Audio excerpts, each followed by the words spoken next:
রসুলাম মুবাশশিরিন ওয়া মুনযিরিন লিআল্লা ইয়াকুনা লিন-নাসি আলাল্লাহি হুজ্জাতুন বা'দার রুসুল ওয়া কানা আল্লাহু আজিজান হাকীমা। সাদাকাল্লাহুল আযীম। আজকের আলোচনার টপিক হচ্ছে আল্লাহ তাআলা কেন এই পৃথিবীতে রাসূল প্রেরণ করেছেন, রাসূল প্রেরণের উদ্দেশ্য কি, নবী রাসূলদের পরিচয় এবং তাদের বৈশিষ্ট্য, এগুলো নিয়ে আমি আজকে আলোচনা করব এবং নবী রাসূলদের জীবনী থেকে আমাদের আসলে শিক্ষা কি, লেসনটা কি, কি লেসন আমরা নিতে পারি, এই টপিকটা নিয়ে আলোচনা করব। টপিকটা কি সবার কাছে ক্লিয়ার? প্রথমে আমরা উদ্ধার করবার চেষ্টা করি যে কেন আল্লাহ এত রাসূল পাঠালেন পৃথিবীতে, এর কারণটা কি। এর উত্তরটা আল্লাহ তাআলা খুব চমৎকার ভাবে সূরা নিসার 165 নম্বর আয়াতে আলোকপাত করেছেন, যে আয়াতটা দিয়ে আমি আলোচনা শুরু করেছি। আল্লাহ তাআলা বলছেন, রুসুলান মুবাশশিরিন ওয়া মুনযিরিন লিআল্লা ইয়াকুনা লিন-নাসি আলাল্লাহি হুজ্জাতুন বা'দার রুসুল ওয়া কানা আল্লাহু আজিজান হাকীমা। অর্থাৎ আমি রাসূলগণকে সুসংবাদদাতা এবং সতর্ককারী রূপে পৃথিবীতে প্রেরণ করেছি। আমি আবারও বলছি, আল্লাহ বলেন আমি এই পৃথিবীতে রাসূলদেরকে সুসংবাদদাতা এবং সতর্ককারী রূপে পৃথিবীতে প্রেরণ করেছি, যাতে করে রাসূল আগমনের পরে আল্লাহর বিরুদ্ধে মানুষের আর কোনো অজুহাত না থাকে। ওয়া কানা আল্লাহু আজিজান হাকীমা। আর আল্লাহ তাআলা তিনি হচ্ছেন পরাক্রমশালী এবং মহাপ্রজ্ঞাময়। তাহলে উদ্দেশ্য আল্লাহ তাআলা ক্লিয়ার করলেন, কেন তিনি রাসূল পাঠালেন, যাতে মানুষের অজুহাত না থাকে। আল্লাহ তাআলা যদি রাসূল পৃথিবীতে বাণীবাহক হিসেবে প্রেরণ না করতেন, মানুষরা বলতো আল্লাহ আখিরাত বলে যে একটা কথা আছে এটা তো আমি বুঝি নাই, আল্লাহ মৃত্যুর পরে যে আবার জীবিত হইতে হবে এটা তো আমি শুনি নাই, আল্লাহ এই পৃথিবীতে আমি কি কি করেছি তার পাই টু পাই তোমার সুপ্রিম কোর্টের কাঠগড়ায় দাঁড়িয়ে যে বিচারের সম্মুখীন হতে হবে কেউ তো আমার কোনোদিন বলে নাই। এজন্য আল্লাহ বলেন আমি পৃথিবীতে রাসূল পাঠিয়েছি যাতে করে মানুষের কোনো এক্সকিউজ না থাকে। আচ্ছা বলেন তো, এখন কি কেউ আল্লাহরে বলতে পারবে আল্লাহ বিচার যে হবে এটা তো আমি জানি না? বলতে পারবে? আল্লাহ আখিরাত বলে যে একটা কথা আছে, পুনরুত্থান, পুনর্জীবিত হইতে হবে, আবার বিচারের সম্মুখীন হইতে হবে, জান্নাত জাহান্নাম আছে, এগুলো তো কোনোদিন আমি শুনি নাই। এই কথা, এই এক্সকিউজ তোলার কোনো সুযোগ কি আর আছে? No excuse will be granted that day, dear brothers and sisters. সেদিন কোনো এক্সকিউজ আল্লাহ তাআলা গ্রহণ করবেন না, কারণ আল্লাহ তাআলা রাসূলদেরকে প্রেরণ করেছেন। তারা আমাদেরকে বিস্তর বর্ণনা করে জানিয়ে গিয়েছে। এবং কেন রাসূলদেরকে প্রেরণ করেছেন আল্লাহ বলেন যে দুইটা প্রাইম রেসপন্সিবিলিটি দিয়ে আমি রাসূলদেরকে প্রেরণ করেছি। এক নাম্বার মুবাশশিরিন, তারা সুসংবাদদাতা। তারা আমাদেরকে জানিয়েছে এই পৃথিবীতে যদি আমরা ভালো কাজ করি, এক আল্লাহর ইবাদত করি, কারো হক নষ্ট না করি, তাহলে আমরা জান্নাতে যেতে পারবো। জান্নাতের সুসংবাদ তারা দেন। They are the bearer of glad tidings. They are the bearer of paradise. তারা জান্নাতের সুসংবাদদাতা। রাসূলদের দুই নাম্বার প্রাইম রেসপন্সিবিলিটি হচ্ছে মুনযিরিন, তারা সতর্ককারী। তারা আমাদেরকে এই মর্মে সতর্ক করেছেন যে এই পৃথিবীতে যদি আল্লাহর ইবাদত না করে শিরক করো, বেদাত করো, এই পৃথিবীর বুকে যদি ফাসাদ করো, যদি সীমা লঙ্ঘন করো, যদি অন্যের অধিকার নষ্ট করো, তাহলে তোমাদেরকে জাহান্নামের আযাব ভোগ করতে হবে, ঠিক কিনা? তাহলে দুইটা প্রাইম রেসপন্সিবিলিটি। রাসূলরা হচ্ছেন মুবাশশিরিন, সুসংবাদদাতা, জান্নাতের সুসংবাদ দিয়েছেন। তারা ভালো কাজ করলে জান্নাতে যাওয়া যাবে। পাশাপাশি তারা হচ্ছেন সতর্ককারী। কিসের সতর্ককারী? জাহান্নামের ব্যাপারে সতর্ককারী। এই পৃথিবীতে ফাসাদ করলে, আল্লাহ তাআলার অবাধ্য হলে জাহান্নামে যেতে হবে। এবং রাসূল পাঠানোর মধ্য দিয়ে আল্লাহ তাআলা এক্সকিউজ দেওয়ার সুযোগ বন্ধ করে দিয়েছেন। কোনো এক্সকিউজ আর দেয়া চলবে না। তাহলে পৃথিবীতে কেন আল্লাহ তাআলা রাসূল পাঠালেন, এই পয়েন্টটা কি সবার কাছে ক্লিয়ার? আচ্ছা, ক্লিয়ার। আমরা সামনের দিকে এগোই। এরপর আল্লাহ তাআলা বলেছেন এই পৃথিবীতে যত জাতি গোষ্ঠী আছে সব জাতির কাছে আমি রাসূল পাঠিয়েছি। ওয়া ইম মিন উম্মাতিন ইল্লা খালা ফিহা নাযীর। যত জাতি, যত নেশন এই পৃথিবীতে এসেছে, সব জাতিকে সতর্ক করবার জন্য, ইনস্ট্রাক্ট করবার জন্য, গাইড করবার জন্য আমি রাসূল পাঠিয়েছি। এমন কোন জাতি নাই যে জাতির মধ্যে আল্লাহ রাসূল পাঠায় নাই, সবাই রাসূল পেয়েছেন। এবং মজার ব্যাপার হচ্ছে they are the chosen and selected personality by Allah subhanahu wa ta'ala. রাসূলরা হচ্ছেন আল্লাহ তাআলার পক্ষ থেকে chosen এবং সিলেক্টেড। রাসূলদেরকে সিলেক্ট করেছে কে? আল্লাহ। তিনি বলেন ওয়া ইন্নাহুম ইনদানা লামিনাল মুস্তাফাইনাল আখিয়ার। নবীরা হচ্ছে আমার কাছে মনোনীত, আমি তাদেরকে মনোনীত করেছি এবং তারা হচ্ছে সর্বশ্রেষ্ঠ মানুষ। তার মানে এই আয়াত থেকে বোঝা গেল নবীরা সিলেক্টেড, তারা ইলেক্টেড না। ইলেকশন করে নবী হওয়া যায় না, নবী সিলেক্টেডের মাধ্যমে হইতে হয়, সিলেকশনের মাধ্যমে। আর সিলেক্ট করেন কে? আল্লাহ। চুজ করেন কে? আল্লাহ। ইলেকশন করে নবী হওয়া যায়? আমরা পৃথিবীর সবাই মিলে যদি ভোট দেই, আল্লাহ আমরা সবাই ভোট দিলাম, এই হচ্ছে রাসূল, তাকে রাসূল হিসেবে আপনি কবুল করেন, হবে ইলেকশনে ভোট দিলে? আমাদের সাথে যদি ম্যানকাইন্ডের সাথে জিন কাইন্ডও যুক্ত হয়, জিনেরাও যদি বলে আল্লাহ আমরাও আছি, আমরাও দিলাম একটা করে ভোট, হবে রাসূল হবে? ফেরেশতারাও যদি যুক্ত হয়, ফেরেশতারাও যদি বলে, মানুষও ভোট দিল, জিনেরাও দিল, ফেরেশতারাও দিল, প্রত্যেকে একটা করেই দিল, ধরেন প্রত্যেকের ভোট গণনা করার পরে দেখা গেল বিশাল ভোট কাউন্ট হয়েছে, এখন তাদের এই ভোটের উপর ভিত্তি করে রাসূল হবে কেউ? হবে? কারণ নবী ইলেকশনে হওয়া যায় না, নবী হয় সিলেকশনে, আর সিলেক্ট করেন কে? আল্লাহু ইয়ালামু হাইসু ইয়াজআলু রিসালাতাহু, কাকে রাসূল বানাবেন, কাকে তিনি নবী হিসেবে অ্যাপয়েন্ট করবেন, এটা তিনিই জানেন। শুধুমাত্র কেবলমাত্র একমাত্র আল্লাহ তাআলা সোললি এটাকে কন্ট্রোল করেন। কেউ চাইলে কারো ভোটে, কারো ইলেকশনে নবী হওয়া যায় না। নবীরা হচ্ছেন সিলেক্টেড, চুজেন পার্সোনালিটি বাই আল্লাহ সুবহানাহু ওয়া তাআলা। তাহলে নবীরা নির্বাচিত নন, ওনারা মনোনীত। নবীরা কি নির্বাচিত? নবীরা মনোনীত। এখন কতজন নবী রাসূল আল্লাহ তাআলা পাঠিয়েছেন? আল্লাহ তাআলা সুস্পষ্ট করে জানাননি কতজন। কিছু কিছু হাদিস থেকে পাওয়া যায় লক্ষাধিক রাসূল, নবী এবং রাসূল আল্লাহ তাআলা পৃথিবীতে পাঠিয়েছেন। কিন্তু কোরআন আল কারিমে এই লক্ষাধিক নবী রাসূলের সবার কথা আল্লাহ তাআলা আমাদেরকে শোনাননি। আল্লাহ তাআলা মাত্র 25 জন রাসূলের কথা আমাদেরকে শুনিয়েছেন। কতজন? 25 জনের কথা আল্লাহ তাআলা শুধু আমাদেরকে বলেছেন, বাকিদের কথা বলেন নাই। কতটুকু আমাদের বলা দরকার এটা আমাদের চেয়ে ভালো জানেন কে? আল্লাহ ভালো জানেন। আল্লাহ তাআলা ভালো জানেন কতটুকু আমাদেরকে জানাতে হবে। যত রাসূল তিনি পাঠিয়েছেন, যত নবী পাঠিয়েছেন, সবার কথা যদি আল্লাহ কোরআনে বলতেন, তাহলে কোরআন কি মাত্র 611 পৃষ্ঠার একটা বই হতো? 10 খণ্ড, 15 খণ্ড, 20 খণ্ড। তখন আমরা হাফেজ হতে পারতাম? হ্যাঁ, আমরা হাফেজ তরিকুল ইসলাম পাইতাম তখন? হ্যাঁ, তাকরিম পাইতাম? তখন তো হাফেজ হওয়া যেত না। এটা যদি 15 খণ্ড 20 খণ্ডের বিশাল ভলিউম হয়, হাফেজ হওয়া যেত না।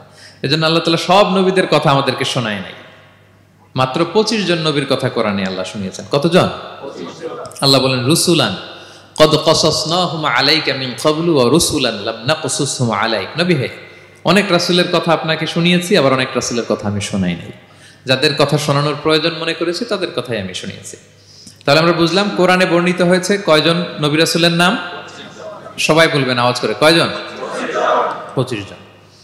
এবং এই 25 জন নবীর মধ্য থেকে 6 জনের নামে আল্লাহ 6টা সূরা ডেডিকেট করেছেন কোরআনে, 6টা সূরা উৎসর্গ করেছেন। সূরা ইউনুস, সূরা ইউসুফ, সূরা ইব্রাহিম, সূরা মুহাম্মদ, সূরা নূহ, সূরা হুদ। 6 জন নবী। কয়জন নবী? 6 নবীর নামে আল্লাহ তাআলা 6টা সূরা ডেডিকেট করেছেন। এবং এই যত নবী আল্লাহ তাআলা পাঠিয়েছেন, সব নবীর উপর ঈমান আনা আবশ্যক। হ্যাঁ, it's compulsory to believe in every messenger sent by Allah subhanahu wa ta'ala to validate our faith. আমাদের ঈমানটাকে প্রিজার্ভ করার জন্য সব নবীর উপর আমাদের ঈমান আনতে হবে, সব নবী। আমরা যে ঈমান আনি, ঈমানে মুফাসসাল, যেখানে 7টা বিষয়ের উপর বিস্তারিত ঈমানের যে ঘোষণা আমরা দেই, আমরা তো বলি যে ঈমান একটা মুজমাল আর একটা কি মুফাসসাল। ঈমানে মুফাসসালে 7টা বিষয়ের প্রতি ঈমান আনতে হয়। আমানতু বিল্লাহি ওয়া মালাইকাতিহি ওয়া কুতুবিহি, তারপরে ওয়া রুসুলিহি, পাইছেন? ওয়াল ইয়াউমিল আখিরি ওয়া বিল কদরি খাইরিহি ওয়া শাররিহি মিনাল্লাহি তাআলা ওয়াল বা'সি বা'দাল মাউত। এই 7টা বিষয়ের উপর বিস্তর ঈমান আমাদেরকে আনতে হয়। এই 7টার মধ্যে রাসূলদের ব্যাপার আছে না নাই? রাসূলদের উপর ঈমান আনতে হবে। যদি না আনি তাহলে আরকানুল ঈমান পূর্ণ হলো না, আমার ঈমান পরিপূর্ণ হবে না।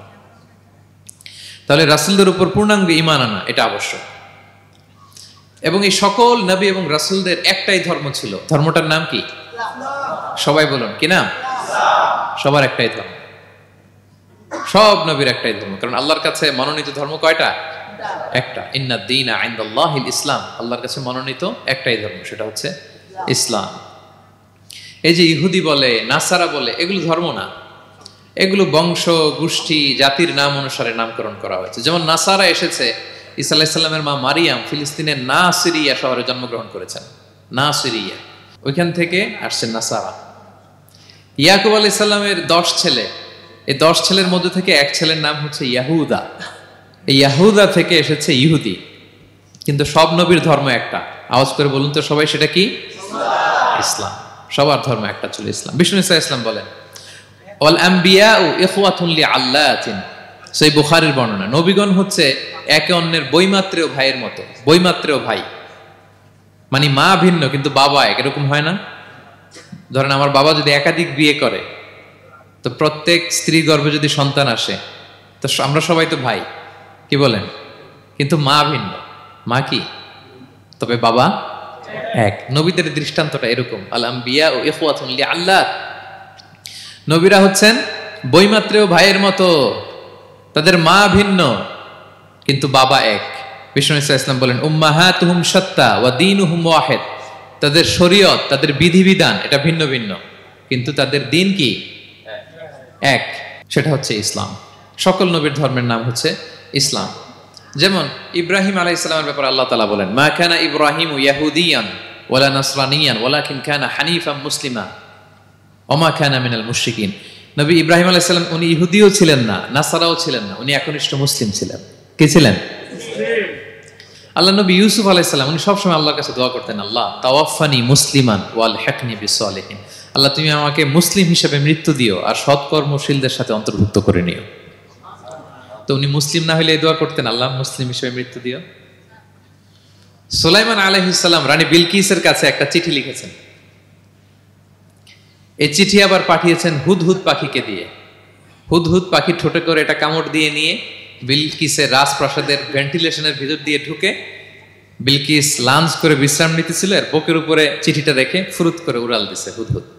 খুলে দেখে অদ্ভুত এক চিঠি, ইন্নাহু মিন সুলাইমান ওয়া ইন্নাহু বিসমিল্লাহির রহমানির রহিম। তো বিলকিসকে উদ্দেশ্য করে সাল্লাল্লাহু আলাইহি ওয়াসাল্লাম বলেছিলেন আল্লাহ তাআলু আলাইয়া ওয়াতুনি মুসলিমিন, বিলকিস অবাধ্য হয়ো না, বাড়াবাড়ি করো না, মুসলিম হয়ে আমার কাছে ফিরে আসো। কোন নবী বলছেন? তো উনি যদি মুসলিম না হতেন, উনি মুসলিম হওয়ার আহ্বান করতেন? প্রিয় ভাইরা, তাহলে সব নবীর ধর্ম একটা, সেটা কি? ইসলাম। সব নবী একই ধর্মের অনুসারী ছিলেন।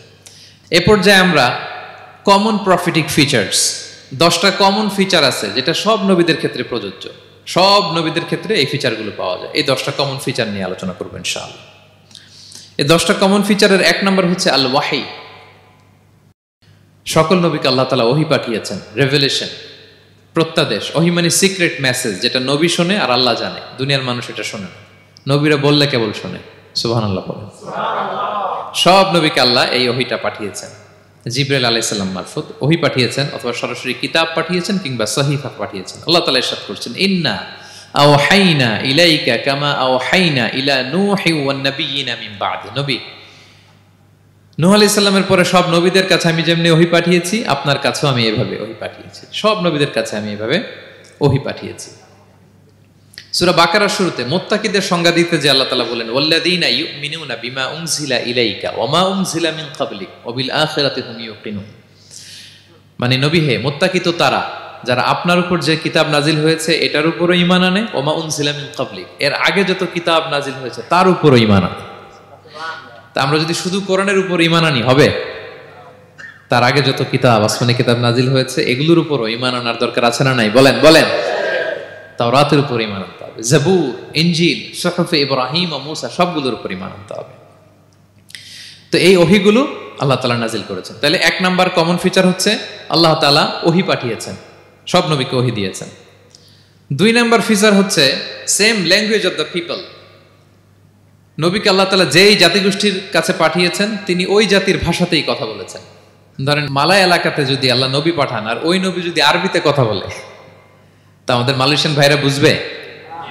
আচ্ছা, আরব দেশে যদি আল্লাহ একজন নবী পাঠান, ওই নবী ধরেন যে ম্যান্ডারিনে কথা বলে, চাইনিজ ভাষায়, আরবরা বুঝবে?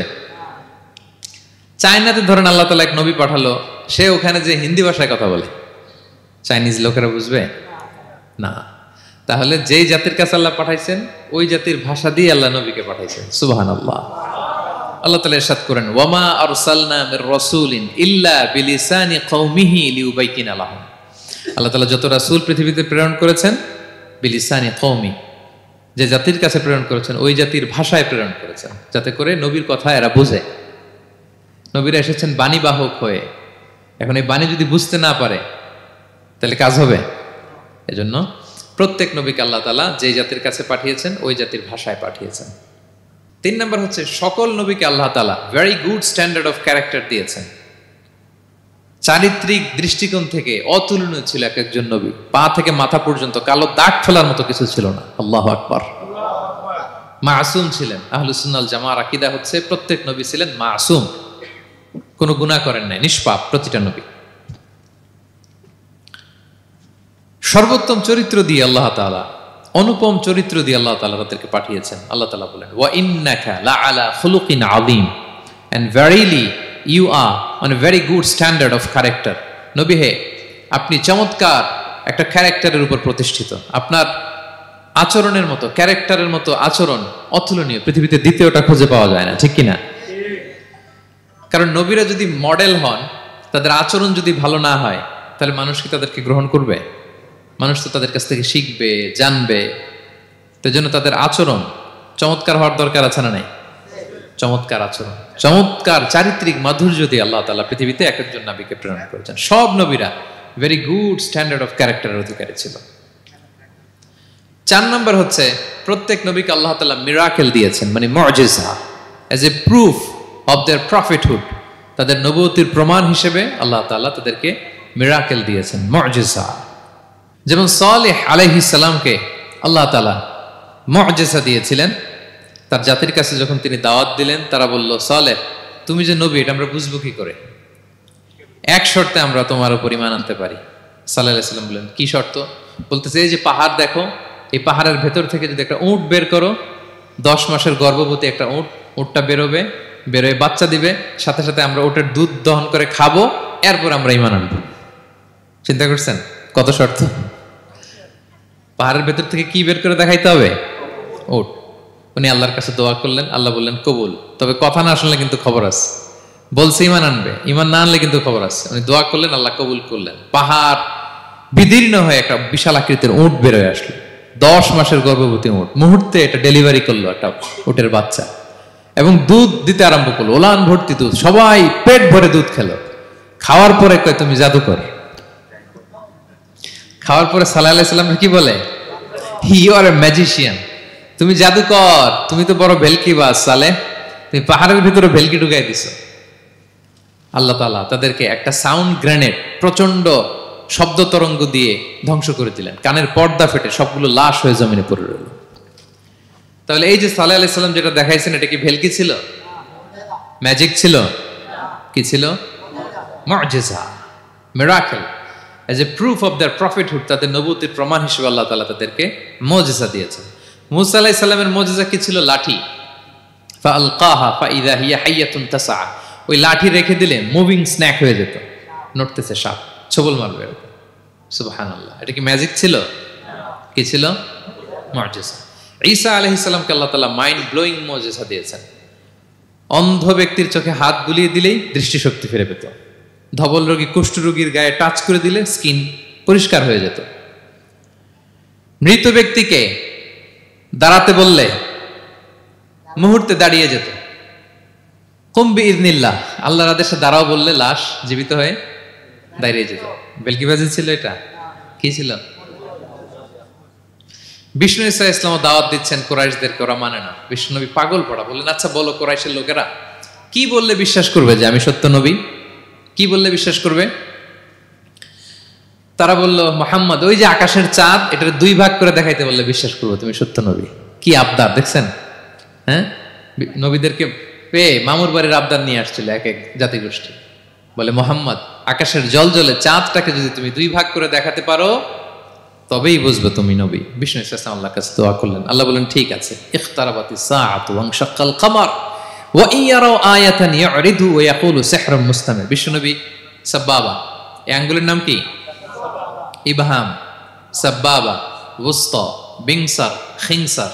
হ্যাঁ, আমরা ইংরেজি নাম ঠিকই জানি, আরবিটা জানি না। ইবহাম, সাব্বাবা, ওয়ুসতা, বিংসার, খিনসার। বিষ্ণু সাব্বাবা আঙ্গুলি উঠালেন। এটা শাহাদাত আঙ্গুলি বলে আমাকে, আসলে সাব্বাবা আরবিতে। তো বিশ্বনবী এভাবে আল্লাহর নাম নিয়ে চাঁদের দিকে ইঙ্গিত করলেন। মুহূর্তে আকাশের জ্যোৎস্না বিলানো চাঁদটা 2 ভাগ হয়ে গেল। কুরাইশরা দেখে তো অবাক। বিষ্ণু বললেন, এবার কথা অনুযায়ী ঈমান আনো। বলে, Muhammad you are a magician. Muhammad তুমি বড্ড বড় জাদুকর। তুমি চাঁদের মধ্যে জাদু লাগাই ফেলছো, নাউযুবিল্লাহ মিন যালিক। তাহলে আল্লাহ তাআলা age a proof of their prophethood, তাদের নবুয়তের প্রমাণ হিসেবে প্রত্যেক নবীকে কি দিয়েছেন? মুজিজা দিয়েছেন, সব নবীকে দিয়েছেন। 5 নাম্বার, সকল নবীর দাওয়াতি মিশন এক ছিল, একই মিশন নিয়ে নবীরা পৃথিবীতে এসেছেন। সেটা কি? তাওহীদ, রিসালাত, আখিরাত। আমার সাথে সাথে বলেন, তাওহীদ, রিসালাত, আখিরাত। তাওহীদ, রিসালাত, আখিরাত। এই তিনটা বুনিয়াদী শিক্ষা দিতে নবীরা এসেছে। তাওহীদ মানে ওয়াননেস অফ গড, আল্লাহ যে এক, সব নবী প্রচার করেছেন। রিসালাত মানে তারা যে বার্তাবাহক হিসেবে এসেছেন, তাদের কথা মানতে হবে, এটার দাওয়াত দিয়েছেন। আখিরাত মানে হচ্ছে মৃত্যুর পরেও যে একটা জীবন আছে, সেই জীবনের ব্যাপারে প্রত্যেক রাসূলরা কি করেছেন? দাওয়াত দিয়েছেন। এবং কোন নবীর কথার সাথে আরেক নবীর কথার গরমিল পাওয়া যায় না, অমিল হয়নি। আচ্ছা বলেন তো, কখনো কি হয়েছে কোন এক নবী এসে বলছে যে মৃত্যুর পরে একটা জীবন আছে, আরেক নবী এসে বলছে না, মনে হয় নাও থাকতে পারে? বলছে? এক নবী এসে বলছে আমাদের স্রষ্টা আল্লাহ তাআলা তিনি একজন, আরেকজন বলছে না একজন না, 2-3 জন হইতে পারে। এক নবী এসে বলছে ভালো করলে জান্নাত, খারাপ করলে জাহান্নাম, আরেক নবী এসে বলছে না, জান্নাত জাহান্নাম বলতে কিছু নাই। হইছে? হইছে? কোন নবীর কথার সাথে কোন নবীর কথার কোনো বৈপরীত্য নাই, কারণ প্রত্যেক নবীরা মন গড়া কিছু বলতেন না। ওমা ইয়ান্তিকু আনিল হাওয়া ইন হুয়া ইল্লা ওয়াহয়ুন ইউহা। নবীরা কথা বলতেন একটা হেডকোয়ার্টার থেকে তথ্য পেয়ে। ওই হেডকোয়ার্টারটা কার? আল্লাহ। ওই হেডকোয়ার্টার থেকে যে ইনফরমেশন আসতো সেটার আলোকে নবীরা কথা বলতেন, বানিয়ে কিছু বলতেন না। সব নবীরা দাওয়াত দিয়েছেন, ইয়া কওমি ইবুদুল্লাহ মা লাকুম মিন ইলাহিন গায়রু। হে আমার জাতির লোকেরা, এক আল্লাহর ইবাদত করো, আল্লাহ ছাড়া অন্য কারো ইবাদত করো না। সব নবীরা বলেছেন ইন্নী লাকুম রাসূলুন আমিন, নিশ্চয় আমি তোমাদের কাছে বিশ্বস্ত রাসূল হিসেবে প্রেরিত হয়েছি। সব নবীরা বলেছেন ইয়াউমা লা তামলিকু নাফসুন লিনাফসিন শাইআ ওয়াল আমরু ইয়াউমা ইযিল লিল্লাহ। এমন এক দিনের মুখোমুখি হতে হবে কেউ কারো উপকার করতে পারবে না। নেতা কর্মীর উপকারে আসবে না, কর্মী নেতার উপকারে আসবে না, পীর সাহেব মুরিদের উপকারে আসবে না, মুরিদ পীর সাহেবের উপকারে আসবে না, হাজবেন্ড ওয়াইফের কিছু করতে পারবে না, ওয়াইফ হাজবেন্ডকে কিছু করে দিতে পারবে না। দিনটা বড্ড ভয়ঙ্কর। সব নবীর এই তিনটা দাওয়াত দিয়েছেন, তাওহীদ, রিসালাত, আখিরাত। তার মানে সব নবীর দাওয়াতি মিশন এক, এক অভিন্ন দাওয়াতি মিশন নিয়ে তারা পৃথিবীতে এসেছেন। 6 নাম্বার, এই পৃথিবীতে যত রাসূল এসেছে, নবী এসেছে, তারা প্রত্যেকে মানুষ ছিলেন। কি ছিলেন? নাকি জিন ছিল? ফেরেশতা? প্রেরিত সব নবীরা কি ছিল? মানুষ ছিল। মক্কার কুরাইশরা বলতো মা লিহাযা রাসূলি ইয়াকুলু আত-তাআমা ওয়া ইয়ামশি ফিল আসওয়াক। ব্যাপার কি, মুহাম্মদ আবার কেমনে রাসূল হয়? আমরাও বাজারে যাই, উনিও যায়, আমরাও বিয়ে করি, উনিও বিয়ে করে, আমাদেরকে মারলে কাটলে লাল রক্ত, ওনারও রক্ত বের হয়। তো তারা চাচ্ছিল, তারা বলতেছিল যে মানুষ না দিয়ে আল্লাহ যদি ফেরেশতা পাঠাইতো নবী হিসেবে, তাইলে না ভালো হইতো। তালবাহান, এটার কি বলে? ফেরেশতা পাঠালে কি বলতো জানেন? ফেরেশতা পাঠালে বলতো ফেরেশতাদের তো ক্ষুধা লাগে না, এরা বুঝবে কি আমাদের কষ্ট? ফেরেশতাদের তো জৈবিক চাহিদা নাই, এরা কেমনে বুঝবে? ফেরেশতাদের তো খারাপ কাজ করার প্রবণতা, টেন্ডেন্সি নাই। আমাদের যে কষ্ট, দুঃখ, ফিলিংস, সেটা তো ফেরেশতারা বুঝে না। ফেরেশতারা কেমনে আমাদের নবী হয়, এটা বলতো, ঠিক কিনা? তালবাহানা বলে কেমন রাসূল, আমরা যা করি তাই করে। আল্লাহ বলেন সব নবীকে আমি মানুষ হিসেবে প্রেরণ করেছি। বিষ্ণু ইসলাম বলেন ইন্নামা আনা বাশারুম মিসলুকুম, নিশ্চয় আমি তোমাদের মতোই মানুষ। তোমাদের মতোই কি মানুষ। তো পার্থক্য হচ্ছে ইউহা ইলাইয়া, আমার কাছে ওহী আসে, প্রত্যাদেশ আছে আল্লাহ তাআলার পক্ষ থেকে। তাহলে 6 নম্বর যেই কমন ফিচার আমরা জানলাম, আল্লাহর পাঠানো সবগুলো নবী এবং রাসূল তারা কি ছিলেন? সবাই বলুন, তারা কি ছিলেন? মানুষ ছিলেন। 7 নম্বর কমন ফিচার হচ্ছে আল্লাহর পাঠানো সব নবী এবং রাসূলরা ওনারা পুরুষ ছিলেন। কি ছিলেন? কোন নবী কি নারী ছিল বলেন তো? হ্যাঁ, নারী নবী আছে? নাই। নবী হওয়ার জন্য ম্যাসকুলিনিটি শর্ত, পুরুষ হওয়া শর্ত। কারণ নবীকে অনেক বড় বড় জিনিসের নেতৃত্ব দিতে হবে, মাঝে মাঝে মিলিটারি তৈরি করতে হবে, লিডারশিপ লাগবে, যুদ্ধ পরিচালনা করতে হবে। নারীদের পক্ষে এটা সম্ভব? কঠিন। আমাদের বোনদের অনেক ধরনের দুর্বলতা আছে, তাদের মাসে কিছুদিন তারা আল্লাহর আদেশে অসুস্থ থাকে, ঠিক কিনা? পিরিয়ড তাদের চলে, ওই সময় সালাত পড়তে পারে না, অনেক প্রতিবন্ধকতা তাদের আছে। বাচ্চা যদি ধারণ করে পেটে 9 মাস, ওনারা অসুস্থ। শেষের মাসগুলোতে তো কঠিন, জটিল অবস্থা। বাচ্চা ডেলিভারির পরেও 40 দিন ব্লিডিং আছে না নাই? তাহলে অনেক ধরনের জটিলতা আল্লাহ তাআলা ওনাদের দিয়েছেন। এজন্য আল্লাহ তাআলা নবুয়তের যে নবুয়তের গুরু দায়িত্ব, এটার জন্য আল্লাহ তাআলা পুরুষদেরকে সিলেক্ট করেছেন। আলহামদুলিল্লাহ বলেন। তাহলে যত নবী এবং রাসূল পৃথিবীতে এসেছিল ওনারা পুরুষ ছিল। আল্লাহ বলেন ওয়ামা আরসালনা মিন ক্বাবলিকা ইল্লা রিজালান নূহি ইলাইহিম। নবী হে মুহাম্মদ, আপনার আগে যত নবী এবং রাসূলকে আমি পৃথিবীতে প্রেরণ করেছি তাদেরকে পুরুষ হিসেবে প্রেরণ করেছি, কোনো নারীকে আমি নবুয়তের মর্যাদা দেই নাই। 8 নাম্বার, প্রত্যেক নবীকে আল্লাহ তাআলা একটা গ্রুমিং, একটা ট্রেনিং সেশনের মধ্য দিয়ে নিয়েছেন। সেটা কি? সেটা হচ্ছে সবাইকে আল্লাহ তাআলা শেফার্ড হিসেবে কাজ দিয়েছিলেন, রাখাল হিসেবে। পৃথিবীর সব নবীরা ছাগল চড়াতেন, সব, আদম আলাইহিস সালাম থেকে শুরু করে বিষ্ণু ইসা ইসলাম পর্যন্ত। সুবহানাল্লাহ পড়বেন না? বিষ্ণু ইসা ইসলাম বলেন মা বাআসাল্লাহু নাবিয়্যান ইল্লা রাআল গানাম। আল্লাহ এমন কোন নবী পাঠায় নাই যেই নবী ছাগল চড়ায় নাই, সব নবী। সাহাবার অবাক হয়ে বললেন ওয়া আনতা ইয়া রাসূলুল্লাহ, হে নবী আপনিও ছাগল চড়িয়েছেন? বিষ্ণু বললেন হ্যাঁ, আমি তো অল্প কিছু পারিশ্রমিকের বিনিময়ে মক্কার লোকদের ছাগল চড়িয়ে দিতাম। সুবহানাল্লাহ।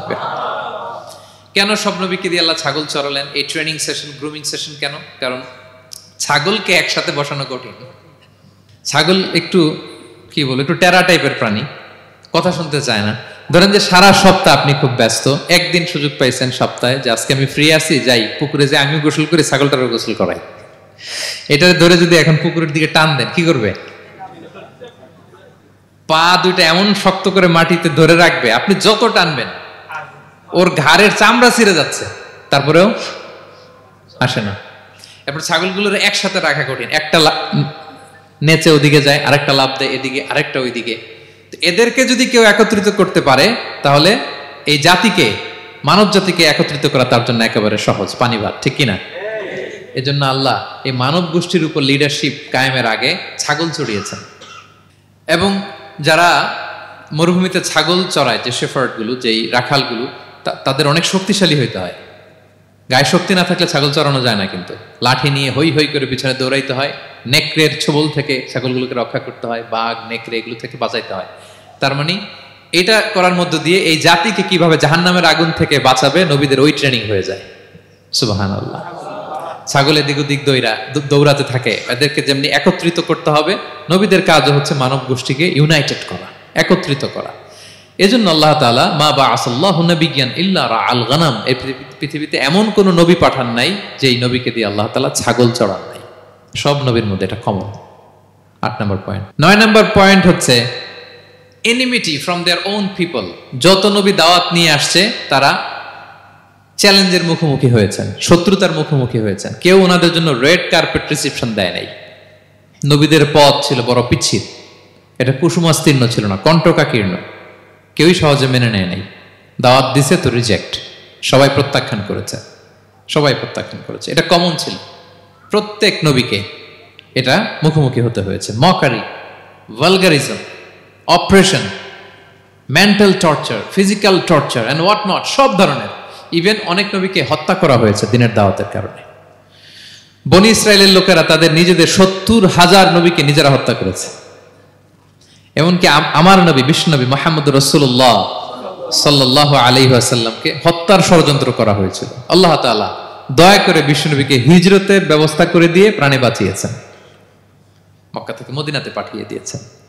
তাহলে এই পথ বড় কঠিন ছিল, নবীদের পথ, সব নবীর জন্য, এক্সেপ্ট সুলাইমান এবং দাউদ আলাইহিস সালাম, তাদের কথা ভিন্ন। এছাড়া সব নবীরা এই সংগ্রাম, এই বিরোধিতা, এই শত্রুতা, এই জেলাসি, এগুলোর মুখোমুখি হয়েছে পৃথিবীর সকল নবীরা, সকল নবীরা। বিষ্ণু ইসা ইসলাম ঘুমাতে পারে নাই একটা রাত শান্তিতে। বিষ্ণুর বায়োগ্রাফি যদি আপনি পড়েন, জীবনে যদি পড়ে দেখেন, প্রত্যেকটা নবীর জীবনে এই কষ্টকর মুহূর্তগুলো ছিল। শত্রুতা সব নবীকে পোহাতে হয়েছে। বিষ্ণু ইসা ইসলামের কাছে যখন প্রথম নাজিল হলো ইকরা বিসমি রাব্বিকাল্লাযী খালাক, সূরা আলাকের প্রথম কয়টা আয়াত? 5 আয়াত নিয়ে কোরআনের ভারে নতুন রেভেলেশন পেয়ে বিষ্ণুনবী কাঁপতে আরম্ভ করলেন। কাঁপতে কাঁপতে জ্বর এসে গেল বিষ্ণুনবীর গায়ে, নিচে নেমে আসলেন। খাদিজা রাদিয়াল্লাহু তাআলা আনহাকে বললেন জাম্মিলুনি জাম্মিলুনি, আমাকে কম্বল চাপা দাও, আমার খুব শীত লাগছে, আমার জ্বর এসে গিয়েছে। কাঁপতে লাগলেন বিষ্ণু ইসলাম। খাদিজা রাদিয়াল্লাহু তাআলা আনহার এক চাচাতো ভাই ওয়ারাকা ইবনে নওফল ছিল ইনজিল কিতাবের পণ্ডিত। খাদিজা রাদিয়াল্লাহু তাআলা আনহা বিষ্ণুনবীকে নিয়ে চাচাতো ভাইয়ের কাছে গেলেন, যে বলেন ভাই ওরাকা দেখেন তো মুহাম্মদ কি বলে, সে কি দেখছে, কি নিয়ে আসছে, কাঁপতেছে আর বলতেছে আমি মরে যাব, আমাকে কম্বল চাপা দাও। ওরাকা বললেন মুহাম্মদ কে এসেছিল বলতো? বিষ্ণু জিবরাইল ইসলামের বর্ণনা দিলেন। কি বলেছে বলতো? 5 আয়াতের বর্ণনা বিষ্ণু ইসলাম দিলেন। তখন বিষ্ণু ইসলামের কথা শুনে ওরাকা বলল, তোমার কাছে যে এসেছে ওহুয়ান নামুস, মানে জিবরিল, সে সব নবীদের কাছে এসেছে। মুহাম্মদ তুমি নবী হবা। তুমি কি হবা? তুমি নবী হবা, আখিরি নবী হবা তুমি। যে তোমার কাছে এসেছে সে সব নবীদের কাছে ওহী নিয়ে এসেছিল। আর জেনে রাখো মুহাম্মদ, তোমার এলাকার লোকেরা একদিন তোমাকে এলাকা থেকে বের করে দিবে। ভবিষ্যৎবাণী করতেছিলেন। বিশ্বনবী বললেন, আওয়া মুখরিজিয়াহুম, আমার ভাই বেরাদার, আমার জ্ঞাতি গোষ্ঠীর লোকেরা আমার এলাকা ছাড়া করবে? ওরাকা বললেন, হ্যাঁ।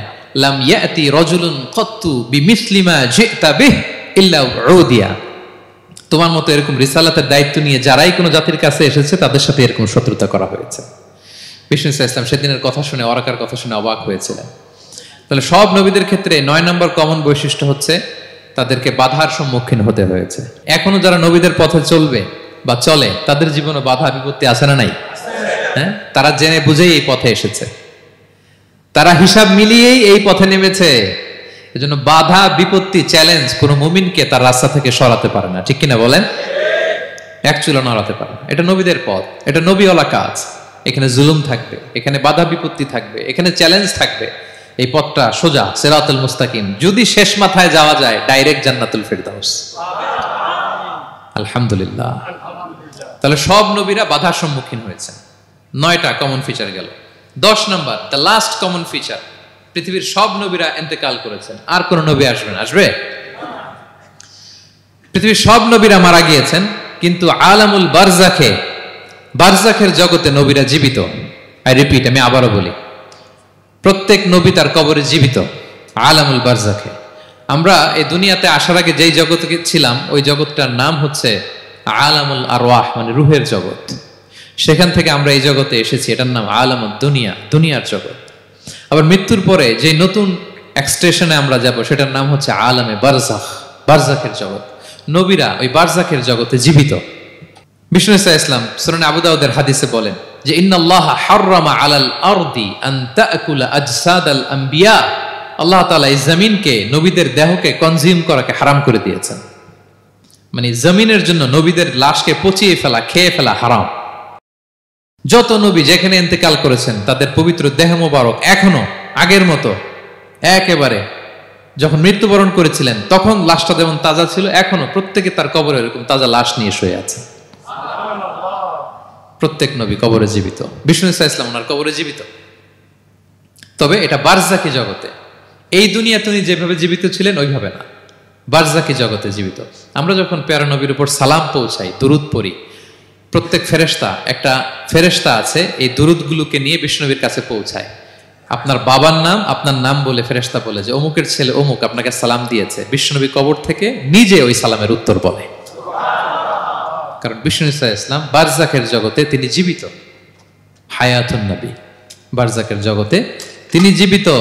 আরেক হাদিসে বিষ্ণু ইসলাম বলেন, আল আম্বিয়া ও আহিয়াউন ফি কুবুরিহিম ইউসাল্লুন, নবীরা তাদের কবরে জীবিত, সেখানে তারা সালাত আদায় করে। নবীরা তাদের কবরে কি করে? সালাত আদায় করে। তাহলে এই 10টা হচ্ছে কমন ফিচার্স এবং প্রফিটস। সব নবীদের মধ্যে এই বিষয়গুলো পাওয়া যায়। সর্বশেষ পয়েন্ট হচ্ছে lessons from the life of the profits. এত নবী রাসূল যে আল্লাহ তাআলা আমাদের হেদায়েতের জন্য পাঠালেন, তাদের জীবনী থেকে আমাদের জন্য শিক্ষা কি, লেসন কি, এটা জানার দরকার আছে না নাই? বলেন, কি লেসন আমরা নিব? অনেক লেসন আছে, আমি সংক্ষিপ্ত পরিসরে 2-1টা বলি। আমি আমার মিজানুর রহমান আজহারি ভেরিফাইড ইউটিউব চ্যানেলে প্রফেট সিরিজ নামে একটা সিরিজ করেছি, 25 পর্বের। কোরআনে কয়জন নবীর নাম উল্লেখ হয়েছে? 25। আর আমার চ্যানেলে কয় পর্ব? তার মানে 25 জন নবীর ব্যাপারে আমি ওয়েল ডকুমেন্টেড ম্যানারে একাডেমিকলি আলোচনা করেছি। আপনারা শুনবেন, আপনাদের জন্যই করেছি, শুনবেন আপনারা। এবছর 21শে বইমেলায় আপনারা শুনেছেন আমার একটা বই প্রকাশিত হয়েছে, বইয়ের নাম হচ্ছে জেগে ওঠো আবার। এটা আমি নিজে লিখেছি। আরেকটা বই 6 খণ্ডের আমি সম্পাদনা করেছি, সেটা হচ্ছে ছোটদের নবী রাসূল। বইটার নাম কি? ছোটদের নবী রাসূল। সত্যায়ন প্রকাশন থেকে 6 পর্বের খুব চমৎকার গ্রাফিক্যাল ইউজার ইন্টারফেস দিয়ে আপনার সোনামণিরা, বাচ্চারা তারা জেনে যাবে যে তাদের আসল আইকন কারা, তাদের আসল সুপার হিরো কারা, তাদের অনুসরণীয় অনুকরণীয় ব্যক্তিত্ব হবে কারা। এই বইটা লিখতে সম্পাদনা করতে আমাদের অনেক চ্যালেঞ্জ আমরা ফেস করেছি, কারণ এটা আপনাদের জন্য লিখি নাই, লিখছি কাদের জন্য? বাচ্চাদের জন্য। সো আমি বাচ্চাদেরকে গল্প শোনাচ্ছি এরকম একটা ভাব নিয়ে লিখেছি। আমি বারবার ভেবেছি যে আমার ছোট্ট মেয়েটাকে যদি আমি শোনাই, ওকে বুঝাইলে ও কিভাবে বললে বুঝবে।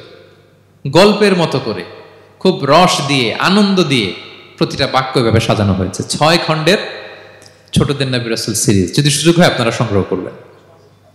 বড়দের নিয়েও আমরা নবী রাসূলদের উপর আমাদের সামনে কাজ আসবে, আমরা জানাবো। তো আজকের এই কায়েত ফাউন্ডেশন বাংলাদেশের এই প্রোগ্রামে সর্বশেষ যে পয়েন্টটা আপনাদের সামনে আমি উপস্থাপন করতে চাই সেটা হচ্ছে lessons from the life of the profits. নবী রাসূলদের জীবনী থেকে আমাদের জন্য কি শিক্ষা। 25 জন নবীকে কভার করা সম্ভব হবে না, আমি সেখান থেকে মাত্র 7 জন নবীর জীবনী থেকে 7টা শিক্ষা 7 মিনিটে বলে আমরা শেষ করে দেব ইনশাআল্লাহ বিইذنিল্লাহ। প্রথমে আমরা শুনবো সাইয়েদনা আদম আলাইহিস সালামের জীবনী থেকে শিক্ষা। পৃথিবীর প্রথম নবী কে ছিল বলেন তো? আদম আলাইহিস সালাম। আমরা যেমনি আমাদের শৈশব ছিল, কৈশোর ছিল, যৌবন, তারপর বার্ধক্যের দিকে যাচ্ছি, ওনার কি এরকম ছিল? আদম আলাইহিস সালামের শৈশব ছিল না? ছিল?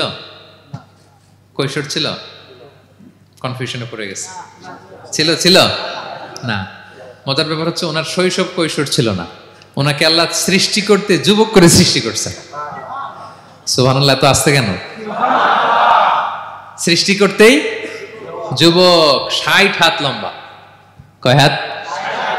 60 হাত লম্বা করে তৈরি করছেন আদম আলাইহিস সালামকে। আপনারাও যারা জান্নাতে যাবেন 60 হাত লম্বা হয়ে ঢুকবেন, 33 বছরের যুবক হয়ে ঢুকবেন। 80 বছর বয়সে মারা গেল, কত বছর বয়সে ঢুকবেন? গালে কোনো দাড়ি থাকবে না, এই দুনিয়ায় দাড়ি রেখে নেন, ওখানে দাড়ি ছাড়া উঠবেন একেবারে কোনো জুরদা মুর্দা। ও আবনা ও সালাসা ওয়া সালাসিন, 33 বছরের তাগড়া ইয়াং সুপারস্টার হয়ে জান্নাতে ঢুকবো আমরা। তো আদম আলাইহিস সালামকে আল্লাহ প্রথম নবী করে পৃথিবীতে পাঠালেন। ওনাকে জান্নাতে সব খাইতে বললেন যে সব খাও, একটা গাছের কাছে যেও না। কিন্তু শয়তান সে তার মিশন নিয়ে আসে, সে আদম আলাইহিস সালামকে ভুলভাল বোঝালো, আদম আর হাওয়াকে, যে একটা কাজ করো, আল্লাহ তাআলা তোমাকে না করছে কেন জানো? আল্লাহ তো চায় না তুমি জান্নাতে থাকো, আল্লাহ চায় তোমাদেরকে দুনিয়াতে পাঠাই দিবে। তো তুমি যদি ওই গাছের ফল খেয়ে ফেলো, আল্লাহ আর দুনিয়াতে পাঠাইতে পারবে না। কিন্তু আল্লাহ চায় তোমাদেরকে কই পাঠাবে? কিন্তু যদি গাছের ফল খেয়ে ফেলো আর পাঠাইতে পারবে না, এজন্য আল্লাহ নিষেধ করছে গাছের ফল খায় না। চিন্তা করছেন? উল্টা, পুরো উল্টোটা বুঝাইছে। তো ভুল করে সাইয়েদনা আদম আলাইহিস সালাম হাওয়া আলাইহিস সালাম খেয়ে ফেলছেন এই ফল। খাওয়ার পরেই আল্লাহ তাআলা পাঠাই দিলেন পৃথিবীতে, যাও জমিনে যাও, এই জান্নাতে আর থাকা যাচ্ছে না। কাঁদতে আরম্ভ করলেন আদম আর হাওয়া আলাইহিস সালাম, কাঁদতে কাঁদতে অনুতপ্ত হয়ে আল্লাহর কাছে দোয়া করলেন। তো পুরো আদম আলাইহিস সালামের জিন্দেগির সবচেয়ে বড় শিক্ষা হচ্ছে রিপেন্টেন্স, অনুতপ্ত হওয়া। কি হওয়া? অনুতপ্ত হওয়া। আমরা ভুল করব, কুল্লুকুম খাত্তাউন, আমরা সবাই পাপী। সবাই কি পাপী? কে পাপ করি না? আমরা সবাই পাপী। কিন্তু মনে রাখবেন, আমাদের পাপ যত বড় হোক, আল্লাহর রহমতের দরিয়া তার চাইতেও বড়, অনেক বড়। তিনি দয়াময়, তিনি মেহেরবান, তার দয়ার শেষ নাই, তার মায়ার শেষ নাই। তার রহমতের দরিয়া যে কত বড় আপনি কল্পনাও করতে পারবেন না। শয়তান আর আমাদের মধ্যে পার্থক্য হচ্ছে, শয়তান পাপ করে পাপে অটল থাকে, কিন্তু বিশ্বাসীরা পাপ করার সাথে সাথেই ক্ষমা চায় কার কাছে? এটা হচ্ছে আদম আলাইহিস সালামের জীবনী থেকে আমাদের জন্য সবচেয়ে বড় লেসন। সাইয়েদনা আদম আলাইহিস সালাম উনি ভুল করে যখন বুঝতে পারলেন, অনুতপ্ত হলেন, চোখের পানি ছাড়লেন। 2 ফোঁটা পানি আল্লাহর কাছে সবচাইতে প্রিয়। এক হচ্ছে জেহাদের ময়দানে মুজাহিদের গা বেয়ে ঝরে পড়া রক্তের ফোঁটা, 2 হচ্ছে অনুতপ্ত বান্দার চোখের পানির ফোঁটা। অনুতপ্ত বান্দা নিজের ভুল স্বীকার করে মাথাটা নিচু করে চোখের পানি ছেড়ে দিয়ে যখন আল্লাহর কাছে কাঁদে, তার চোখের পানি চোখ বেয়ে নাকের ডগা বেয়ে জমিনে ড্রপ করার আগেই আল্লাহ তার সব গুনাহ মাফ করে দেয়। সাইয়েদনা আদম আলাইহিস সালাম কাঁদতে আরম্ভ করলেন, কাঁদতে কাঁদতে অনুতপ্ত হয়ে দোয়া করলেন, রব্বানা যালামনা আনফুসানা ওয়া ইল্লাম তাগফির লানা ওয়া তারহামনা লানাকুনান্না মিনাল খাসিরিন। রব্বানা, হে আমাদের রব, যালামনা আনফুসানা, আমরা আমাদের নফসের উপর জুলুম করেছি, ভুল করেছি, অন্যায় করেছি, অপরাধ করেছি। ওয়া ইল্লাম তাগফির লানা, আল্লাহ তুমি যদি ক্ষমা না করো, তুমি যদি মাফ না করো, লানাকুনান্না মিনাল খাসিরিন, আল্লাহ আমরা ধ্বংস হয়ে যাব। আমরা ক্ষতিগ্রস্ত হয়ে যাব, আমরা লুজার হয়ে যাব। এই বাক্যগুলো বলে বলে যখন আল্লাহ তাআলার কাছে দোয়া করলেন, আল্লাহর রহম হলো। আল্লাহ দয়া করে সাইয়েদনা আদম আর হাওয়া আলাইহিস সালামকে ক্ষমা করে দিলেন। ক্ষমা করে আবার জান্নাতের এন্ট্রির ঘোষণা দিলেন যে আবার দুনিয়ার জীবন শেষ করে আসো, যেখান থেকে আসছিলে আবার ওখানে ঢুকতে পারবা। তাহলে আদম আলাইহিস সালামের জীবন থেকে আমরা যে লেসনটা পাই সেটা কি ভাই? বলেন বলেন। অনুতপ্ত হওয়া, রিপেন্টেন্স। আমরাও যদি জীবনে ভুল করি কি করবেন? ভুলের উপর অটল থাকবেন? অনড় থাকবেন? একগুঁয়ে ধরে বসে থাকবেন? সীমা লঙ্ঘন করবেন? আমরা ক্ষমা চাইব। কার কাছে ক্ষমা চাইব? ক্ষমা দেওয়ার জন্য তিনি বসে থাকেন। শেষ রাতে আল্লাহ প্রথম আসমানে চলে আসেন। প্রথম আসমানে এসে ডাকতে থাকেন, আলা মিন মুস্তাগফিরিন আগফিরালা, কে ক্ষমা চাবা? কে পাপ করেছে, জুলুম করেছে, বলো, আমি ক্ষমা দেওয়ার জন্য আসছি। আলা মিন মুস্তারজিকিন আরযুকালা, কার রিজিকের দরকার, কার চাকরি নাই, কার ব্যবসা মন্দা, আমার কাছে চাও, আমি আল্লাহ বাড়িয়ে দেব। কার কি লাগবে বল, আমি দেব। আল্লাহ তাআলা দেওয়ার জন্য আসছে, আমি নেয়ার জন্য উঠতে পারি না। আমরা যেন আল্লাহ তাআলার কাছে চাই বেশি বেশি, এবং ভুল করলে যেন আমরা অনুতপ্ত হই। ভুল করলে আমরা কি হব? সাইয়েদনা আদম আলাইহিস সালামের জীবন থেকে আমরা এটা শিখলাম। 2 নম্বরে সাইয়েদনা নূহ আলাইহিস সালামের লাইফ থেকে আমরা কি শিখি? ওনার লাইফ থেকে আমরা শিখি হচ্ছে কনসিস্টেন্সি, মানে লেগে থাকা। ভালো কাজের জন্য কি করা? লেগে থাকা। উনি 950 বছর দাওয়াত দিয়েছিলেন ওনার জাতিকে। কয় বছর বলেন তো? 950 বছরের দাওয়াতি কার্যক্রমের ফলে উনি ফলোয়ার জোটাইতে পারছেন কয়জন জানেন? 80 জন। কয়জন? 80 জন। এরাই আমাদের পূর্বপুরুষ। আমরা পৃথিবীর সবাই কিন্তু এদেরই নাতিপুতি। এই 80 জনকে নিয়ে উনি নৌকার উপর উঠছিলেন, কিস্তির উপর। আর বাকিটা তো মহাপ্লাবন দিয়ে আল্লাহ ধ্বংস করে দিয়েছেন। ওই 80 জন আবার জমিনে এসে জমিন আবাদ করা শুরু হলো, ওখান থেকে পৃথিবীর সকল মানুষ। সুবহানাল্লাহ। উনি বলেন, ক্বালা রাব্বি ইন্নী দাআউতু কওমি লাইলান ওয়া নাহারা, আল্লাহ আমি দিন রাত এক করে আমার জাতি গোষ্ঠীকে দাওয়াত দিয়েছি। ফালাম ইয়াজিদহুম দুআই ইল্লা ফিরারা, কিন্তু আমার দেখলে লোকগুলো ভেগে ভেগে যায়। আর কি করে? আমার কথা যেন শুনতে না হয়, এরা কানে আঙ্গুল দিয়ে রাখে আর মুখে কাপড় পেঁচিয়ে রাখে। নূহ আলাইহিস সালাম তারপরও থামতেন না, কন্টিনিউয়াস দাওয়াতি কাজ। লোকজন নূহ আলাইহিস সালামকে পিটিয়ে আধামরা করে কাঁথা দিয়ে পেঁচিয়ে পাহাড়ে রেখে আসতেন। ওইখান থেকে এসে নূহ আলাইহিস সালাম আবার দাওয়াত দিতে শুরু করতেন। What a consistency! কিভাবে লেগেছিলেন! 950 বছর তিনি দাওয়াত দিয়েছেন, মাত্র 80 জন ফলোয়ার হয়েছিল। তাহলে আমরা অল্প দাওয়াতি কাজ করেই আমরা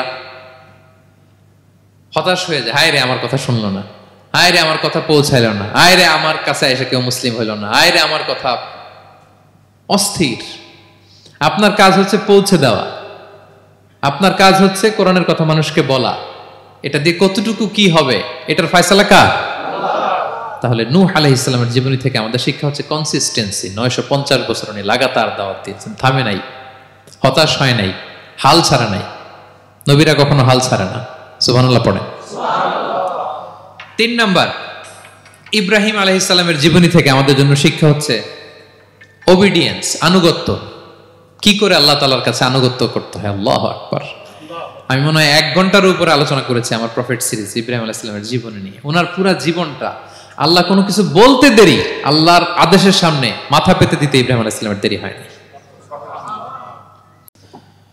আল্লাহ বলছেন আসলিম, ও ইয ক্বালা রাব্বুহু আসলিম ক্বালা আসলামতু লিরাব্বিল আলামিন। হে ইব্রাহিম সারেন্ডার, সারেন্ডার।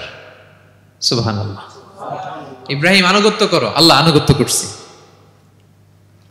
ওনার সন্তান হয় না 86 বছর বয়সে একটা সন্তান দিলেন আল্লাহ তাআলা। আমাদের এখানে কার বয়স কত? সর্বোচ্চ বয়স কত আছি আমরা? এদিকে 60 বছরের উপর তো কেউ নাই, ঠিক কিনা?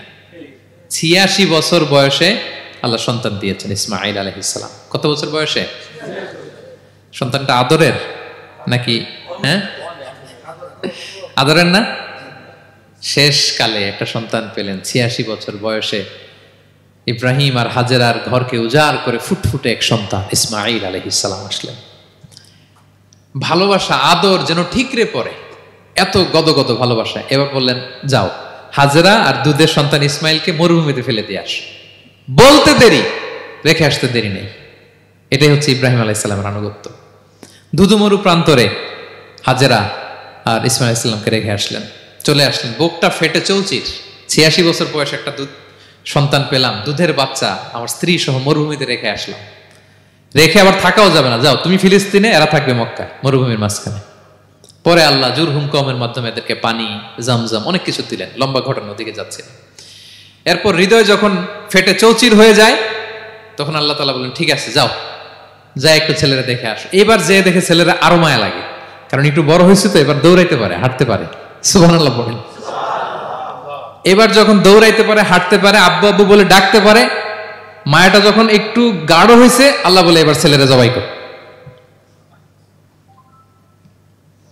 দেখছেন কি পরীক্ষা? 86 বছর বয়সে সন্তান পেল, রেখে আসলো মরুভূমিতে, একটু বড় হইল, দেখা করতে গেল, এবার বলে জবাই করো। জবাই করো বলতে দেরি, ছুরি চালাতে দেরি হয়নি। কুরবানির ইতিহাস, লম্বা ইতিহাস, দিকে যাব। এরপরে আল্লাহ কবুল করলেন। এরপরে বললেন, বাপ বেটা মিলে মরুভূমির মধ্যে ঘেমে ঘেমে একটা ঘর বানাও। এরপরে ঘোষণা দাও মানুষকে, যেটা আমার ঘর। বাপ বেটা মিলে কষ্ট করে একটা ঘর বানালেন। এবার বললেন, আজান দাও, ঘোষণা দাও, সবাই যেন এখানে আসে। আল্লাহ কারে ঘোষণা দিব? কেউ তো নাই। বলতেছে, তুমি ঘোষণা দাও, এই ঘোষণার শব্দ পৃথিবীর সব মানুষের কর্ণকুহরে আমি আল্লাহ নিজ দায়িত্বে পৌঁছে দেব। আমরা যারা রুহের জগতেও তখনও ছিলাম, যারা লাব্বাইক বলতে পেরেছি, তাদের ঠিকই নসিবে ওই কাবা ঘর জিয়ারতের নসিব হয়ে যাবে। উনি ঘোষণা দিলেন, দেখেন কেউ নাই, ধুধুমরু প্রান্তর। আজকের মক্কাকে কল্পনা করেন তো কি অবস্থা। এই রমজানের লাস্ট 10 days অফ রমাদান আপনি জায়গা পাবেন? হজের চেয়েও বেশি মানুষ। কিভাবে আল্লাহ কবুল করেছেন, কিভাবে আনুগত্য, সাবমিসিভনেস, নিজেকে আল্লাহর কাছে পুরো সুপর্দ করা, এর নমুনা সাইয়েদনা ইব্রাহিম আলাইহিস সালাম পেশ করেছেন। তাহলে সংক্ষিপ্ত কথা হচ্ছে, আল্লাহ নবী ইব্রাহিম আলাইহিস সালামের জীবনী থেকে আমাদের জন্য শিক্ষা হচ্ছে অবিডিয়েন্স, আনুগত্য। কিভাবে আল্লাহর আদেশের সামনে মাথা পেতে দিতে হয়। পারা যাবে তো? হ্যাঁ, ওই ইব্রাহিম আলাইহিস সালামের রক্ত আমাদের দেহে বহমান। আমরাও নবী ইব্রাহিমের উত্তরসূরি। নবী ইব্রাহিমের আলাইহিস সালামের মতো আমরাও ইসলামের জন্য জীবন বিলিয়ে দেওয়ার দরকার আছে না নাই? বলেন বলেন। শক্ত পদে আমাদেরকেও এরকম স্যাক্রিফাইসের মেন্টালিটি অর্জন করতে হবে। অবিডিয়েন্স, আনুগত্যের শিক্ষা আমরা নবী ইব্রাহিম আলাইহিস সালামের কাছ থেকে পাই। 4 নম্বর, ইয়াকুব আলাইহিস সালাম, ওনার জীবনী থেকে শিক্ষা হচ্ছে পেশেন্স, ধৈর্য। আমাদের অনেকের ধৈর্য নাই, আমরা অস্থির, অল্পতে ধৈর্য হারাই ফেলি। ধৈর্য এমন একটা গাছ, এই গাছের সারা গায়ে অনেক কাঁটা, কিন্তু এই গাছের ফল বড্ড মিষ্টি। ধৈর্য এমন একটা গাছ, গাছের সারা গায়ে কি, কিন্তু ফলটা। ইয়াকুব আলাইহিস সালামের কলিজার টুকরা ইউসুফ আলাইহিস সালামকে ভাইয়েরা মেরে আহত করে কুয়ায় ফেলে দিছে। কুয়া থেকে নিয়ে মিশরে বিক্রি করে দিছে। এখন এতিম হয়ে আরেক জায়গায় থাকে, বাবার কলিজা ফেটে যায়, ছিঁড়ে যায়, কিন্তু কাউরে বিচার দেয় না, কাউরে কিছু বলে না। উনি বলে, ইন্নামা আশকু বাসি ওয়া হুজনি ইলাল্লাহ, আমার দুঃখ, কষ্ট, মনের জ্বালার যন্ত্রণা আমি একজনের বলি, তিনি কে? আল্লাহ। ধৈর্য ধারণ করলেন। প্রাপ্তবয়স্ক অবস্থায় ওনার ছেলে বানিয়ামিন, তাকেও হারালেন। আবার বলে, আমি কাউরে বিচার দিই না, একজনের বলি, তিনি কে? আল্লাহ। এই 2 ছেলের শোকে কাঁদতে কাঁদতে অন্ধ হয়ে গেলেন। আল্লাহু আকবার। সাইয়েদনা ইয়াকুব আলাইহিস সালাম একবার ধৈর্য হারা হন নাই। তাহলে আল্লাহ নবী ইয়াকুব আলাইহিস সালামের জীবনী থেকে আমাদের জন্য শিক্ষা হচ্ছে পেশেন্স। বিপদে আমরা কি ধরবো? ধৈর্য ধারণ করব। 5 নম্বরে, ইউসুফ আলাইহিস সালামের জীবনী থেকে আমাদের শিক্ষা হচ্ছে, he is the archetype of good character, উন্নত চরিত্রের মডেল। আমার যুবক ভাইয়েরা, গায়েত ফাউন্ডেশন বাংলাদেশের আজকের ইফতার প্রোগ্রামে যুবক যারা এসছো, তোমাদের জন্য শিক্ষা আর্কিটাইপ অফ গুড ক্যারেক্টার, চরিত্র কিভাবে হেফাজত করতে হয়, এর মডেল, প্রেরণার বাতিঘর, তাগড়া যুবক, পৃথিবীর সবচাইতে সুন্দর পুরুষ ইউসুফ আলাইহিস সালাম। তাকে দেখে ওই সময়ের আরেক বিশ্ব সুন্দরী জুলাইখা প্রেমে মাতোয়ারা, গোপন কক্ষে নিয়ে প্রেম নিবেদন করেছে, বলেছে ইউসুফ কাক পক্ষে টের পাবে না। আল্লাহ নবী ইউসুফ আলাইহিস সালাম এটাকে প্রত্যাখ্যান করলেন। জোরাজুরি করলো, প্রত্যাখ্যান করলেন। মারধর করা হলো, প্রত্যাখ্যান করলেন। সবশেষে আলটিমেটাম দিল, যদি আমার কথা মতো না চলো জেলখানায় ভরবো। উনি বললেন, ক্বালা রাব্বি সিজনু আহাব্বু ইলাইয়া মিম্মা ইয়াদউনানি ইলাই, আল্লাহ এই পাপের কাজের চেয়ে জেলখানায় আমার জন্য ভালো। বিনা অপরাধে, বিনা দোষে 1 যুগ মিথ্যা অপবাদে কারাবন্দী ছিলেন সাইয়েদনা ইউসুফ আলাইহিস সালাম। তারপরেও চরিত্রের ব্যাপারে 1 বিন্দুও কম্প্রোমাইজ করেন। যুবক ভাইরা, চরিত্র বড় দামি সম্পদ। সম্পদ গেলে সম্পদ আসে, স্বাস্থ্য গেলে স্বাস্থ্য আসে, একবার চরিত্র নষ্ট হলে ওই চরিত্র আর ফিরে পাওয়া যায় না। সাইয়েদনা ইউসুফ আলাইহিস সালামের জীবনী থেকে আমাদের শিক্ষা হচ্ছে চরিত্রকে কিভাবে প্রিজার্ভ করতে হয়। এটা 6 নম্বরে সাইয়েদনা ঈসা আলাইহিস সালামের জীবনী থেকে আমাদের জন্য শিক্ষা হচ্ছে স্লেভারি, দাসত্ব। কারণ আমরা সবাই গোলাম একজনের, বলেন তো কার গোলাম? আল্লাহর গোলাম। কিন্তু ওনার সব উম্মতেরা মানে খ্রিস্টানরা তাকে বলে সান অফ গড, উনি নাকি আল্লাহর সন্তান। নাউজুবিল্লাহ পড়েন। ওনার মা ম্যারি মানে মারিয়াম আলাইহিস সালাম নাকি আল্লাহর স্ত্রী। নাউযুবিল্লাহ। কিন্তু উনি জন্মের পরেই দুধের শিশু মায়ের কোলে বসে একটা ছোট্ট ভাষণ দিয়েছিলেন, বলেছিলেন ইন্নী আব্দুল্লাহ আতানিয়াল কিতাবা ওয়া জাআলানি নাবিয়্যা। আল্লাহ আমাকে আল্লাহর গোলাম বানিয়ে পাঠিয়েছেন। দেখেন কি নবী, প্রথমে এসে বলেন আমি কিন্তু রাসূল। একে তো দুধের শিশু, মুখের প্রথম কথা কি? ইন্নী আব্দুল্লাহ, আমি আল্লাহর গোলাম। যাতে করে পুরো খ্রিস্ট সমাজের বিরুদ্ধে দলিল হয়ে থাকে যে তোমাদের নবী পৃথিবীতে এসে তার মুখ নিঃসৃত প্রথম শব্দটাই ছিল আমি আল্লাহর দাস, আমি আল্লাহর গোলাম। এবং উনাকে ওনার মাকে আল্লাহ স্পেশাল ইন্টারোগেট করবেন কিয়ামতের দিন। ঈসা, মারিয়াম, তোমরা কি বলে আসছিলা যে তুমি আমার বউ আর তুমি আমার সন্তান? ওনারা কাচুমাচু করে থার করে কাঁপবে আল্লাহর সামনে, কারণ এটা শিরকের প্রশ্ন।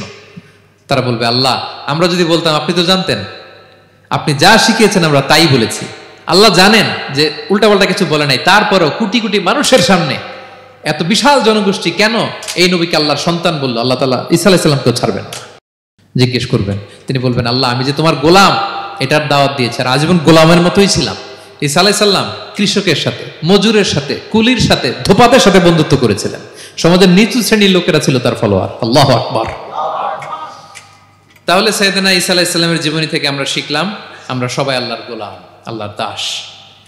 সর্বশেষ নবী, বিশ্ব নবী, পেয়ারা নবী মুহাম্মদুর রাসূলুল্লাহ সাল্লাল্লাহু আলাইহি সাল্লামের জীবনী থেকে কি শিক্ষা? এই শিক্ষা তো বলতে গেলে ঘন্টার পর ঘন্টা লাগবে। একটা শিক্ষা শুধু বলি, সেটা হচ্ছে মার্সি। ওমা আরসালনাকা ইল্লা রাহমাতাল লিল আলামিন। I have sent you as a mercy for the entire universe. নবী হে, আমি আপনাকে গোটা বিশ্বের সবার জন্য রহমত করে প্রেরণ করেছি। তিনি মানুষের জন্য রহমত, তিনি প্রাণীর জন্য রহমত, তিনি পাখির জন্য রহমত, তিনি স্ত্রীদের জন্য রহমত, তিনি উম্মতের জন্য রহমত, তিনি তার ফলোয়ার সাহাবীদের জন্য রহমত। ঠিক কিনা? তিনি কত রহমতের নবী ছিলেন? বিষ্ণু ইসলাম কতটা রহমতের নবী ছিলেন? ছোট্ট একটা উদাহরণ দিয়ে শেষ করি। বিষ্ণু ইসলাম বলেন লিকুল্লি নাবিয়িন দাওয়া মুস্তাজাবা। আল্লাহ প্রত্যেকটা নবীকে একটা করে দোয়ায়ে মুস্তাজাবা দিয়েছেন। মানে এমন দোয়া, এই দোয়া করতে দেরি কিন্তু দোয়া কবুল হতে দেরি হয়। সব নবীকে আল্লাহ বলছেন এই নবীরা তোমাদের প্রত্যেককে একটা করে দোয়া করার সুযোগ দিলাম এই দুনিয়াতে, এবং দোয়াটা করার সাথে সাথেই কবুল করে ফেলবে।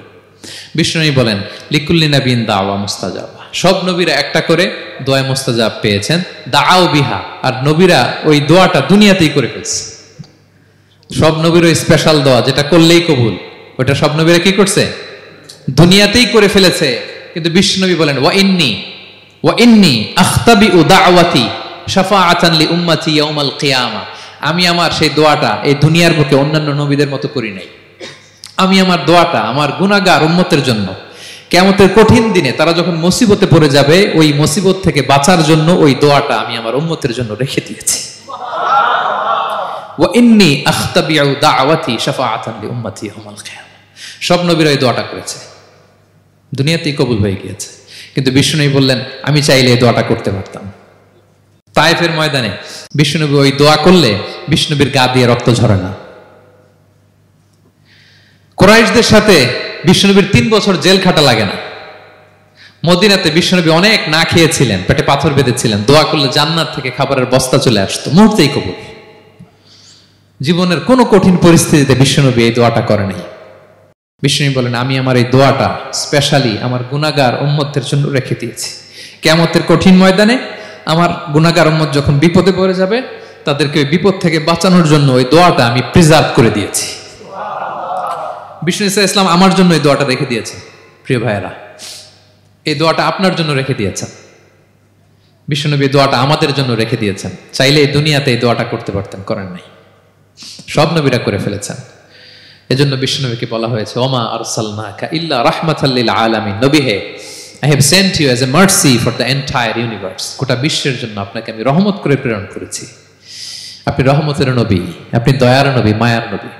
বিষ্ণুনবীর জীবনী থেকে শিক্ষা হচ্ছে আমরাও যেন আমাদের অধীনস্থ যারা আছে তাদের প্রতি যেন রহমদিল হই, আমরা আমাদের প্রতিবেশীদের প্রতি যেন রহমদিল হই, আমরা আমাদের ফ্যামিলির সদস্যদের প্রতি যেন রহমদিল হই। এই মার্সি, এই দয়া মায়ার ছোঁয়া যেন বিশ্বনবীর উম্মত হিসেবে আমাদের হৃদয়েও থাকে। সবাই পড়ি আমিন। তাহলে সম্মানিত সুধী, নবীদের এই লাইফ লেসন থেকে আমরা যেগুলো শিখলাম এগুলো আমাদের জীবনে বাস্তবায়নের দরকার আছে না নাই? বলেন বলেন। বেশি বেশি নবীদের জীবন চর্চা করবেন তো? প্রফেট সিরিজের যে লেকচারগুলো আপনাদের জন্য রেখেছি আপনারা শুনবেন তো? সবাই ছেলে মেয়েদেরকে নবীদের জীবনী শেখাবেন তো? তারাই হচ্ছে আমাদের রিয়াল হিরো, তারাই হচ্ছে সুপার হিরো, দে আর আওয়ার আইকন। এবং আমাদের হেদায়েতের জন্য তাদেরকে আল্লাহ তাআলা আমাদের কাছে পাঠিয়েছেন নবী হিসেবে, রাসূল হিসেবে। নবীরা যেই পথে চলেছেন, যে দিক নির্দেশনা আমাদেরকে দিয়েছেন, আমরা যেন আমাদের জীবনকে ওই পথে ওই মতে পরিচালিত করতে পারি। আল্লাহ তাআলা আমাদের সবাইকে কথাগুলো বুঝে আর আমল করার তৌফিক দান করুন। হাযা মা ইনদি ওয়াল ইলমু ইনদাল্লাহ আলাইহি তাওয়াক্কালতু ওয়া ইলাইহি উনীব। ওয়াসসালামু আলাইকুম ওয়া রাহমাতুল্লাহি তাআলা।